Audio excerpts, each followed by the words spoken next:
What's the creepiest unsolved mystery? There was a man named Tedeteke Chkonsi who was in the hospital for abdominal surgery, so he could barely move. One day a nurse came in to change the linens, and when she came back inside from being right outside his room, he had disappeared.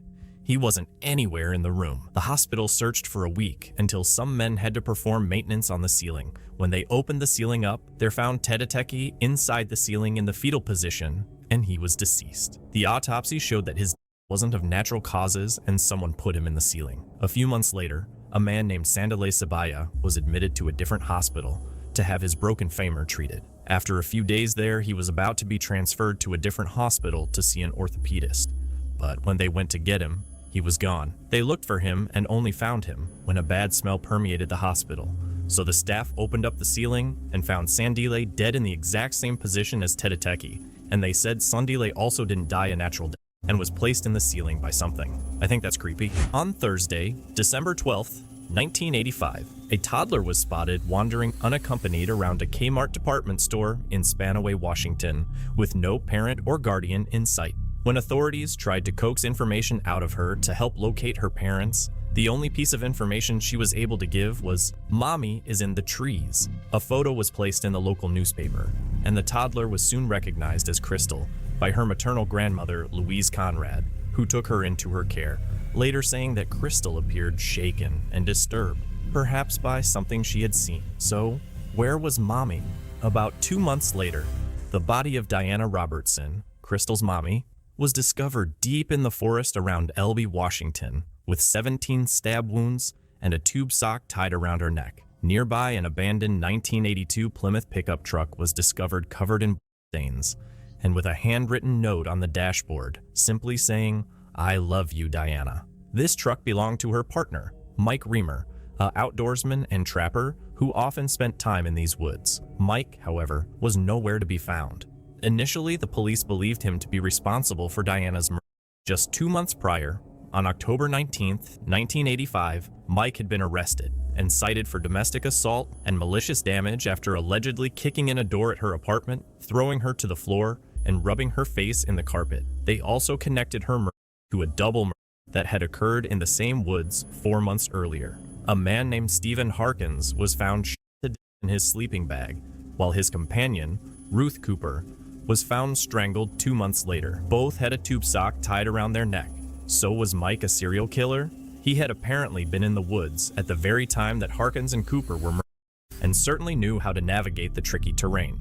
But with no trace of him, there was no way to tell for certain. Over 20 years later, on March 26, 2011, a hiker discovered a partial human skull in the woods off of State Route 7 in Lewis County, near Mineral, Washington, about a mile from where Diana's body had been found. Subsequent analysis revealed that it was indeed Mike, and that he was a likely homicide victim himself. So 4 murders in the same woods by an unknown assailant. The question remains, how did Crystal find herself wandering around the Kmart over 30 miles away? She must have been driven there and dropped off, presumably by the serial killer.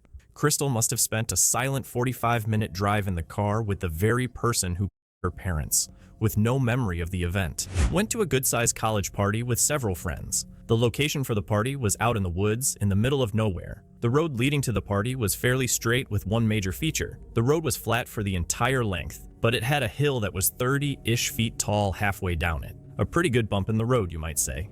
I was driving, and when I slowly topped the hill, I met a car heading in the opposite direction. That car slowed down to a stop. It was several of my friends temporarily leaving the party to make a beer run to the store. They knew who I was by my vehicle and flagged me down to ask if I needed anything from town, and we proceeded to chat for a minute about how the party was unfolding. They left. When we both backed up to talk, we just happened to stop on top of the hill. Mind you, this was not a busy road and located, as we say, out in the sticks. As we were parked talking for a brief minute, we all noticed there was a song coming from the surrounding woods.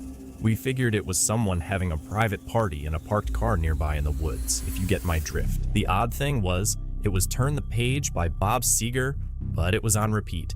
We all went on to meet back up and attend the party, and thought nothing more of our chat on the hill.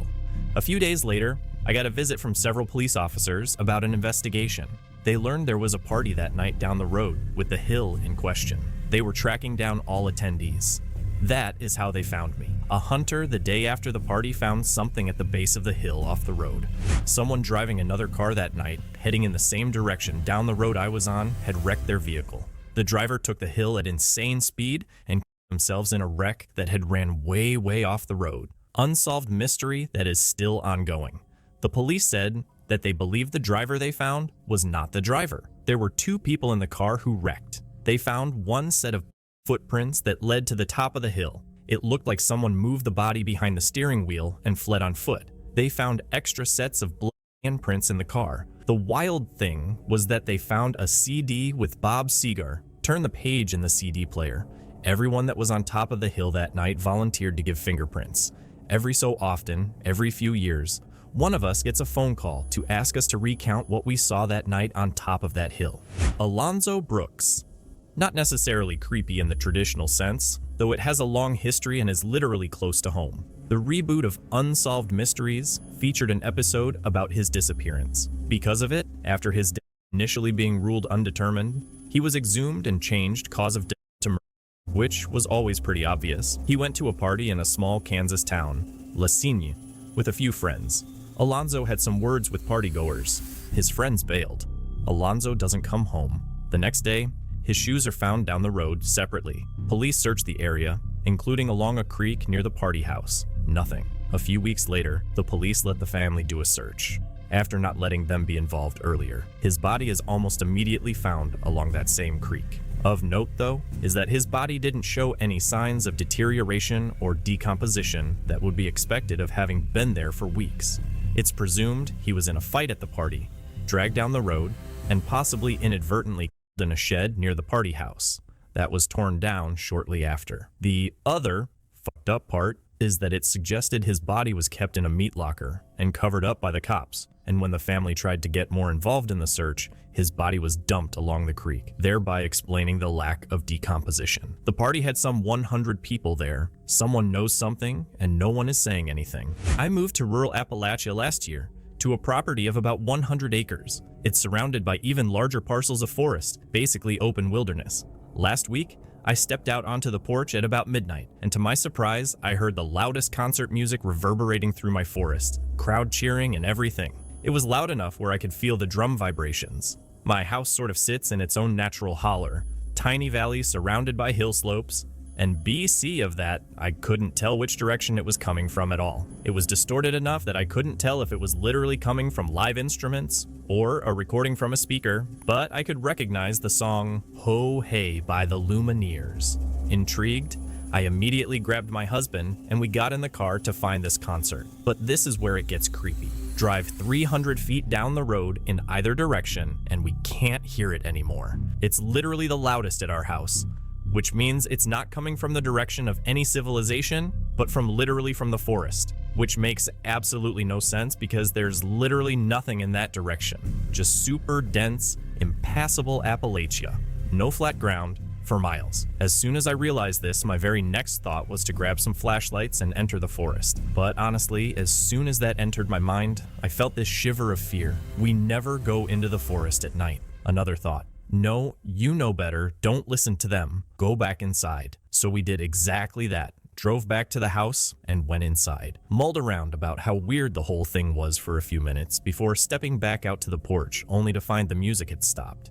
The whole episode was maybe 15 minutes. Ho Hey is one of my sister's favorite songs. Me, not so much. She had been staying with us for a week and had literally left that morning. I admit I'm pretty superstitious, but I genuinely have no explanation for the loud AF concert music in the middle of bumfuck nowhere. Frauke Liebs was last seen leaving a bar to go home, then at some point during her walk home, went missing. She was able to make several texts and calls to loved ones over the next few days, but was very vague and refused to give information on her whereabouts. The details of her last phone call to her sister are pretty chilling.